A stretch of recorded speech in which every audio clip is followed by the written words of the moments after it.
প্রিয় ভিউয়ার্স, আজকের video Google photos সম্পর্কিত টিপস এন্ড ট্রিক্স নিয়ে। গুগল ফটোসের যে চারটি ব্যবহার না জানলেই নয়। আপনি কি জানেন গুগল ফটোসের ফোল্ডার লক দিয়ে ছবি ভিডিও সিকিউর করে রাখা যায়?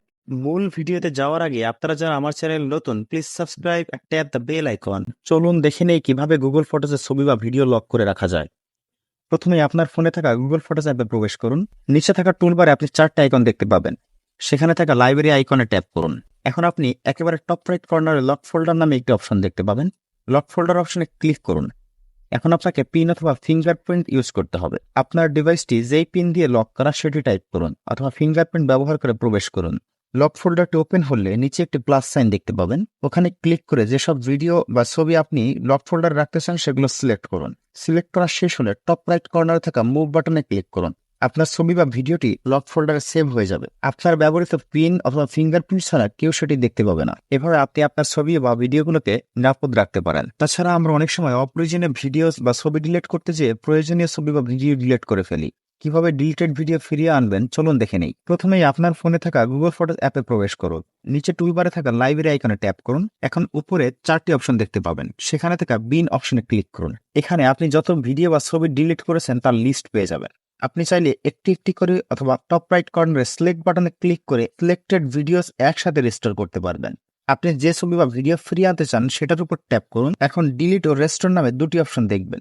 রেস্টোর অপশনে ক্লিক করলেই ছবিটি বা ভিডিওটি রেস্টোর হয়ে যাবে। তবে এই সুবিধা আপনি ডিলিট করার 60 দিন পর্যন্ত পাবেন। 60 দিনের পর কোনো ছবি বা ভিডিও ফিরিয়ে আনা সম্ভব নয়। তাছাড়া আপনারা বিভিন্ন অ্যাপের সাহায্যে ভিডিও সম্পাদনা করে থাকেন। আপনি কি জানেন তৃতীয় পক্ষের তৈরি বেশিরভাগ ভিডিও সম্পাদনা অ্যাপই গোপনে ব্যবহারকারীদের তথ্য সংগ্রহ করে পাচার করে থাকে? এই সমস্যা এড়াতে ব্যবহার করতে পারেন গুগল ফটোস। চলুন দেখে নেই কিভাবে খুব সহজে গুগল ফটোস দিয়ে ভিডিও এডিট করা যায়। যে ভিডিওটি এডিট করতে চান সেটির উপর ক্লিক করুন। নিচে থাকা এডিট আইকনে ট্যাপ করলে উভয় পাশে হ্যান্ডেলবার সহ ভিডিওটির একটি টাইমলাইন ভিউ দেখতে পাবেন। হ্যান্ডেলবার দুটি ডানে বামে সরিয়ে সিলেক্টেড অংশ কেটে নিতে পারবেন। তাছাড়া নিচে এডিটিং এর জন্য অনেকগুলো অপশন দেখতে পাবেন।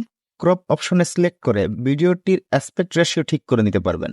অ্যাডজাস্ট অপশনে ট্যাপ করে ভিডিওর brightness, contrast, saturation, highlight, HDR effect select করে ভিডিওকে মডিফাই করতে পারবেন।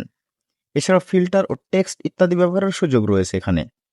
এডিটিং শেষে বটম রাইট কর্নারে থাকা সেভ কপি চাপলেই আপনার কাঙ্ক্ষিত ভিডিওটি পেয়ে যাবেন। গুগল ফটোসের সবচেয়ে আকর্ষণীয় যে ব্যাপারটি সেটি হলো সিনেম্যাটিক ফটো তৈরি। আমরা আমাদের ভিডিওগুলোতে ভিডিও ক্লিপসের পাশাপাশি অনেক ছবি ব্যবহার করে থাকি। এডিটিং এর সময় আলাদা করে ইফেক্ট দিতে হয় এই ছবিগুলোতে। কিন্তু ধরুন যদি ইমেজগুলো ভিডিওর মতো অনেকটা সিনেম্যাটিক বানানো যেত, হ্যাঁ, এই ফিচারটাই আপনি পেয়ে যাবেন গুগল ফটোসে। গুগল ফটোস ব্যবহার করে আপনি সিনেম্যাটিক ছবি তৈরি করে আপনার ভিডিওকে করতে পারেন আরো স্মুথ এবং আকর্ষণীয়। চলুন দেখে নেই কিভাবে সিনেম্যাটিক ফটো তৈরি করা যায়। প্রথমেই গুগল ফটোস অ্যাপটি ওপেন করুন। একেবারে উপরে থাকা প্লাস আইকনে ক্লিক করুন। এখন কতগুলো অপশন দেখতে পাবেন। সেখানে থাকা সিনেম্যাটিক ফটো অপশনে ক্লিক করুন। এখন যেই ফটো দিয়ে সিনেম্যাটিক ফটো তৈরি করতে চান সেটা সিলেক্ট করুন। তারপর একেবারে উপরে টপ রাইট কর্নারে থাকা ক্রিয়েট বাটনে ট্যাপ করুন। প্রসেসিং এর জন্য কিছুক্ষণ সময় নিতে পারে। সিনেম্যাটিক ফটো তৈরি হলে নিচে থাকা সেভ বাটনে ট্যাপ করুন। আপনার কাঙ্ক্ষিত ভিডিওটি পেয়ে যাবেন। এমন নতুন কিছু শিখতে লার্ন টুডে ভিডিওর সাথেই থাকুন। আর হ্যাঁ, সাবস্ক্রাইব করতে ভুলবেন না।